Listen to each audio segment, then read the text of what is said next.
রাসূলুল্লাহ সাল্লাল্লাহু আলাইহি সাল্লাম বলছেন, জান্নাতের ডান দরজা হলেন তোমার মা, আর জান্নাতের বাম দরজা হলো তোমার বাবা। আমরা আসলে অনেক সময় দেখে থাকি অনেক সন্তানরা মা বাবার সাথে আসলে খুবই দুর্ব্যবহার করে থাকেন।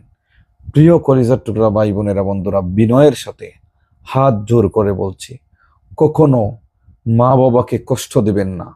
আপনি হয়তো জানেন না তোমার মা, তোমার বাবা তোমাকে কত না কষ্ট করে তোমাকে মানুষ করেছেন, তোমাকে আজ ডাক্তার বানিয়েছেন, তোমাকে আজ মাস্টার বানিয়েছেন, তোমাকে আজ সুশিক্ষায় শিক্ষিত করেছেন। আর সেই মাকে, সেই বাবাকে তুমি কেমন করে আজ বৃদ্ধাশ্রমে রেখে আসো? প্লিজ, হাত জোর করে বলছি, এমনটা করবেন না।